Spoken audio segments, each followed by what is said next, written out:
How we doing? Mark with Workaday Custom Gunleather again. It's been about a year and a half since I put out any content on YouTube, so I figured to get back at it. I've been busy in the shop, been catching up on orders, and not doing a lot of videos, but we're going to give it a shot today. I've been asked in the past about some of the things in the shop that I've either made or I've had made.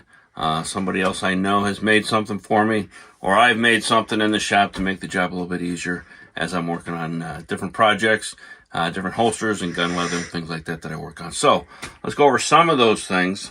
One of the first things I had made early on, a friend of mine works in a shop, and one of the guys there owed him a favor, and I had asked him previously about getting a burnishing wheel made. This goes on a bench top drill press that I have. I use that as a burnisher. The guy made it on a CNC machine and said, hey, do you need another one? And I said, not really. He goes, well, he hit the button again. He made another one. So this goes in the drill press on the bench top. I use that to burnish. It's good for things like belts. Not so much holsters or smaller items, but a long item that I'm going to have a lot of runoff on either side while I'm doing it. This is nice. You can see it has different radiuses, different length tracks for burnishing the edges. Once I get those burnished, then I do the hand burnishing, but it goes a lot faster with the burnishing wheel. So that's the first thing I had done. That apparently is some pretty nice aluminum.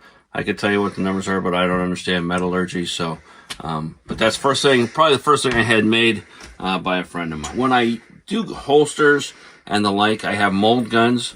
So I have a dummy gun or a mold gun, but sometimes I'll do things like mag pouches or speed loader pouches. Mags, I can get dummies of the mags. Sometimes they're cheap enough. I just buy a set of mags. For instance, 1911 mags, I can get those for $10 a piece. So I have some of those.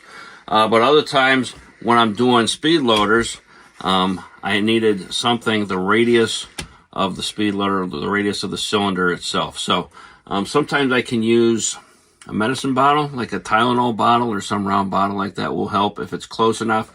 But sometimes I get into those N-frame and X-frame mag or speed loader pouches.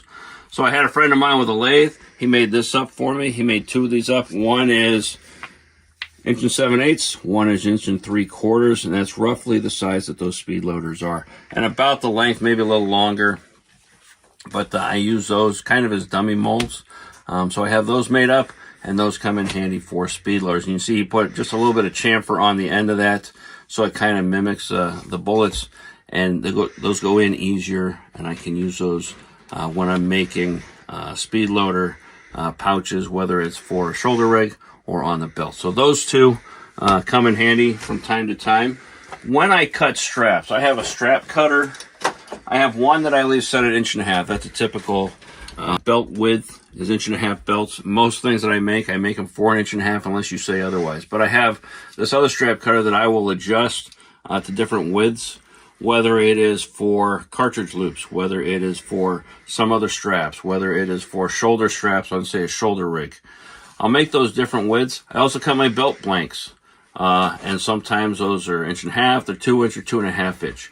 To keep those consistent from one job to the next, when I'm making like a set of straps, I want those to be consistent. If I make a replacement set, I want them to be consistent. So I have made up a set of jigs, and I put these in. For instance, I'll put these in, I believe this is 1.5, thereabouts, right? So I'll put those in. I know that's 1.5, so I'll loosen this up, set that to 1.5, move it up against that piece of leather, and now I know it's the same width as all the other 1.5 inch straps I have. But I have 3/4 inch, 1 inch 3/4 probably for cartridge loops. I'll do 3/4 inch cartridge loops. 1 inch probably for things like shoulder straps and other straps. 1.5 inch for belts. 2.5 inch also for belts or whatever I'm doing. The 2.5 inch are your typical Western belts or duty belt size belts. So I use those as jigs to reset my strap cutter. I keep those hung up together. They're always in the same spot in the shop. So when I start adjusting the strap cutter, that's where those come in handy. Speaking of cartridge loops, I have several jigs. I call them jigs. I don't know if that's the right term. I make them out of manila folders. Loops. This would be one I did recently for 22s. right? They're very small, so I have smaller loops closer together. This one was for 12 gauge shotgun slugs on a, shells on a shell card, on a shotgun card. In fact, here's the finished products. That's how the cartridge loops turned out on the 22s. So that would be this jig here, right? And then this is how the shotgun card turned out. This was the jig I used to lay out the shotgun card. I have videos on cartridge loops and cartridge belts, so check those out. But these are the jigs I use for those, but I have several others depending on what caliber. The 3/4 inch or the 1 inch jigs are fairly common. So that's a 1 inch slot. These are 3/4 inch slots, depending on what caliber you're using. But I have a lot of jigs for a lot of things. Card holder that I made for a friend of mine. Other slots. This is for a 3-point sling on, say, a chest rig, right? I use the same one over and over again. This is a support plate on a paddle holster. So I use pre-made paddles, but this is the jig I use. So I hang on to all those jigs, whether it is that, whether it is a 2-inch belt that I put some custom stitching on. I keep those jigs. I keep these so I can reuse them. I don't have to start over from scratch each time. I probably have a couple dozen different jigs, whether it is cartridge loops or some other bracket or something like that that I'm making, say the back piece for a rig or something like that. Right? So that's those. One of the other pieces I have here is a canvas burnisher. I told you earlier I use that burnishing wheel on the drill press. That's for longer items, sometimes even with a belt. I'll take this, I'll wet down the edges on the belt or some other larger piece, and then I'll run it through here, and then I'll burnish the edges. That kind of gives it a rough burnish, and then I'll go back and finish it up with my hand burnisher. I have a wooden tool handle I use to burnish those things. I'll do that by hand, but that will get a lot of it done. I can also burnish things, whether it's on a long edge, can take this and burnish that down with that canvas pouch that I made up. This is basically just a 1/4 nylon piece of material that I stitched into kind of a semi-pouch that I can hang on to. Right, so I use that to burnish. Here I have, this one I probably use pretty consistently, particularly at the gun shows. I have somebody come up and they want to order a belt. Great. I do custom work. The custom on a belt is the size. So I have this belt that I used. I had a cheap piece of imported leather that I made a long belt. It's only got one keeper. I typically put 2 on. I made it the full length of the side. That is one long belt, right? So I have that. I'll tell people, put that on, tell me what letter it comes to. Each hole has a letter designation. So we're at A, B, C, D, E, on down through Z. So I got 26 holes on here, 1.5 inches apart. So I'll say, put that on, tell me what hole you come to. Pretty common is right around the LMNOPQR. That's pretty common range. O is probably the most common size. That's about a 40-inch jean size. I can make them off of your jean size, but I'd rather take the belt, have you put it on, tell me which one it comes to, and then if it comes to O, when I'm making your belt, I size it to O. It's the same size belt. It wears the same as what you're going to be getting from me, and so that's how I use that sizing belt. It's also nice to not assign a number to people. They don't always, why am I a 56? I wear a 40-inch. Well, that's just what I came to. That takes all of the numbers out of it and takes all the guesswork out of it. That's the same size belt that you're going to get when you order that. Some of the things I have in the shop, this one here, I've only used this maybe once or twice before I change the way I do things. If you'll look on my one finger, I have matching scars where I have cut my finger. I made a little gauntlet where I would be working, and then to keep from cutting myself, I made this. I think I made this probably 6 years ago. I used it once. I haven't used it since. Fortunately, I've changed the way I do things. I do still get cuts on the left hand in particular because the left hand knows not what the right hand is doing sometimes. I have a couple plates that I have made. I had a friend of mine that made steel targets. I use clicker dies for some things. This die I had made up by Weaver. This is the back piece to my chest rigs. I had a jig. In fact, I probably still have the jig. The shape of this, but you can imagine cutting out by hand along those inside radiuses gets a little tedious. I had this jig made up, and this clicker die made up, and then that punches those back pieces out for me. However, it's open in the middle.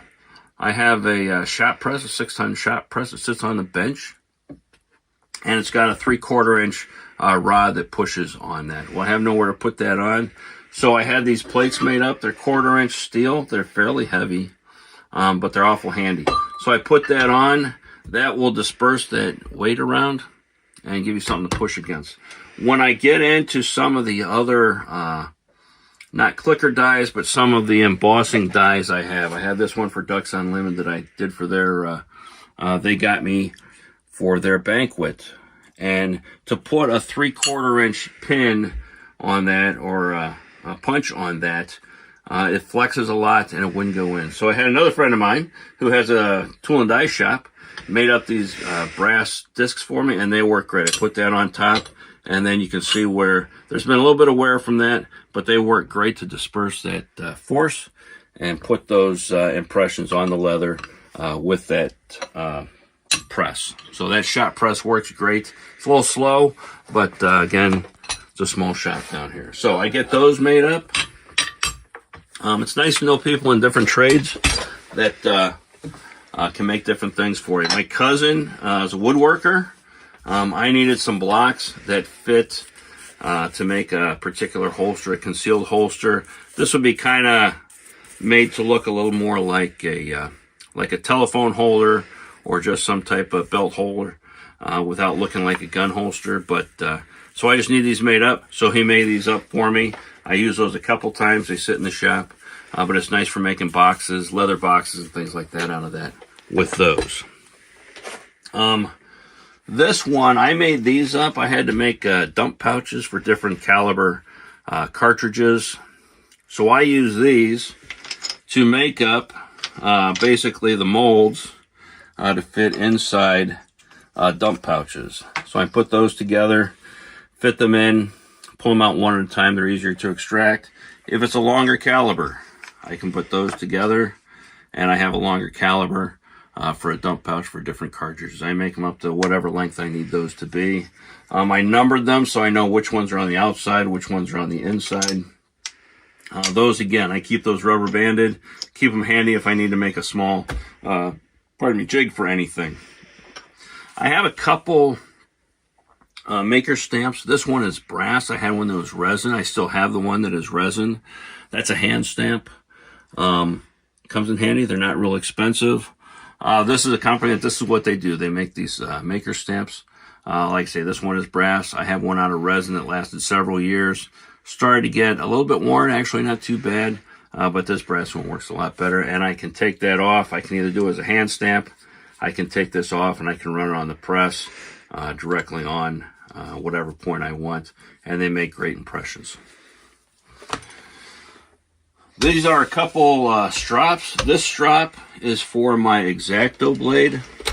So when I'm cutting anything with the X-Acto, most of the time I will start over and just re-strop that X-Acto blade. And that gets very sharp. So I take that. The X-Acto blade dulls very quickly, but if you strop them, they last a long time. I may go through 1 or 2 a year because I'm stropping them. If they usually don't wear out, they'll usually break at some point if I'm pushing too hard or get them in a bind. So I'll do that to strop the X-Acto. And then my edgers, I'll take this. This is just a piece of raised leather that I put on the edgers. And I just run that back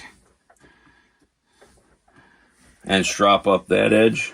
And then on the edge here, I'll take my Saddleman's tool, the groover, and just run that backwards along there and put an edge on that edger, or on that Saddleman's groove, and take those off. Right? So those are strops. Just put a little, just a regular piece of leather. I put some jeweler's rouge on there, and that'll strop up those edges very nicely.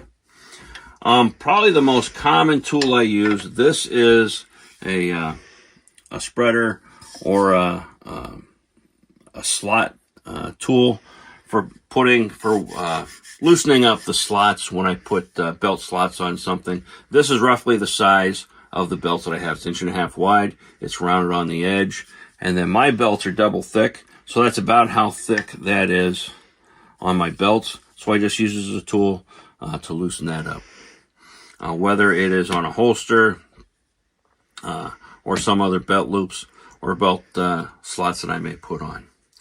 The last one I have here is, this is a leather bag that I put steel shot in, and that's just to hold things in place.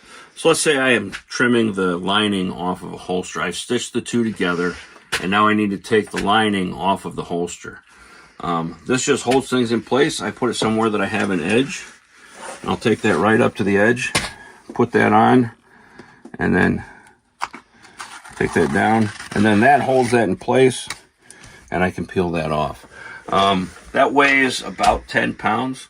Again, I'm at the gun shows a lot. I pick up a bag of steel shot, stitch up a bag, leave one end open, fill it up, put a little handle on the side, and that works great for me. So those are the things. There may be a couple others, but for the most part, those are things that over the time I realize I need something that's going to serve whatever purpose.